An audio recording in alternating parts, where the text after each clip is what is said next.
सगळ्यांना ते पालक आले होते. काहीतरी जे ग्रुपमध्ये येते. ग्रुपमध्ये म्हणजे पर्सन, बॉईज, गर्ल्स, स्टुडंट हे सगळे कशा कोणते नाऊन आहेत? हे कॉमन नाऊन आहे. ओके. जिथं पर्सनल येते कुठंतरी स्पेशल सांगितलं जाते ते आहे प्रॉपर.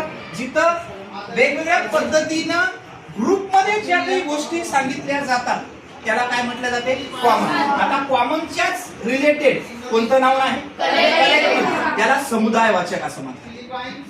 समुदाय वाचक. समुदाय म्हणजे समूह, कुठल्याही गोष्टीचा समूह करणे. मग त्याच्यात बंच ऑफ फ्लॉवर, ओके, किंवा पण ह्याच्यामध्ये काय आहे? नंबर ऑफ थिंग्स येतात जास्त करून. ब्लाउज पीसचा गठ्ठा, चाव्यांचा गुच्छ, ओके. मग त्याच्यामध्ये आता काही सांगा तुम्ही. त्याच्यामध्ये नंबर ऑफ थिंग्स ज्याच्यामध्ये जास्त प्रमाणात ह्युमन बीइंगचा समावेश केला जात नाही. याच्यामध्ये काय केलं जाते?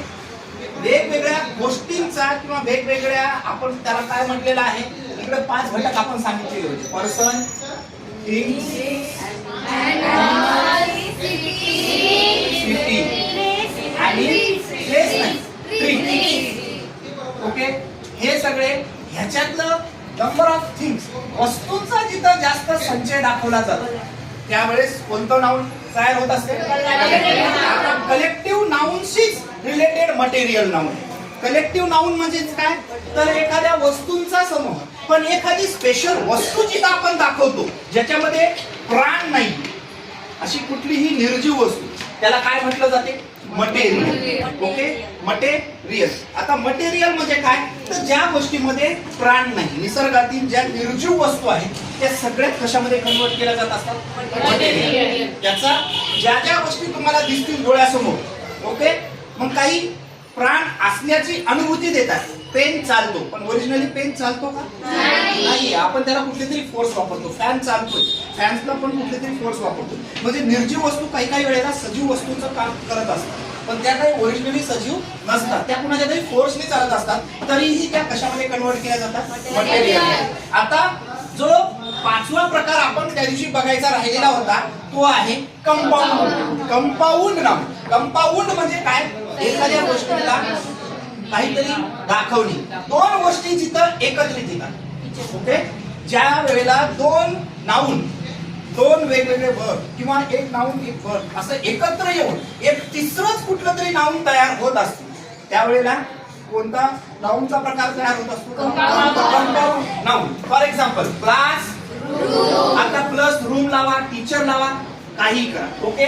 त्याच्यानंतर ball, pen, okay. Blue pen, white board, nail pen, nail polish. जे काही तुम्ही चावलेली आहे, कुठली चावल्यानंतर साहजिकच आपल्या आई ग, आऊच, अरे बापरे, ओ माय गॉड, अशा पद्धतीने ज्यावेळेस आपल्याला एक्साइटमेंट होते किंवा आनंद होते किंवा दुःख होते त्यावेळेस आपल्या मनामध्ये विचार नसताना आपला चेहरा जो रिॲक्ट करतो त्याला कोणता नाऊन म्हणतात? आणि त्या अचानक निघालेल्या भावना असतात.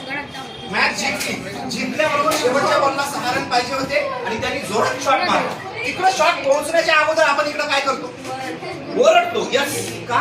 कारण की फिलिंग, त्या भावना आपल्या अंगावर घातलेले सगळं साहित्य कशामध्ये? सगळं साहित्य म्हणते. कपड्यापासून ते नाकातल्या कानामध्ये, हातामध्ये, पायामध्ये जे तुम्ही घातलेलं आहे सगळं मटेरियल.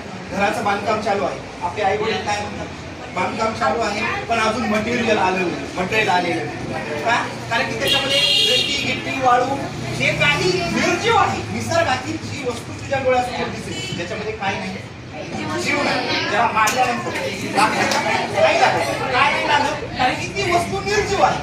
आपल्याला लागते कारण की आपण सजीव आहोत. स म्हणजे ज्याच्यामध्ये जीव आहे तो, निर्जीव म्हणजे ज्याच्यामध्ये जीव नाही आणि त्या गोष्टी जीव नाही.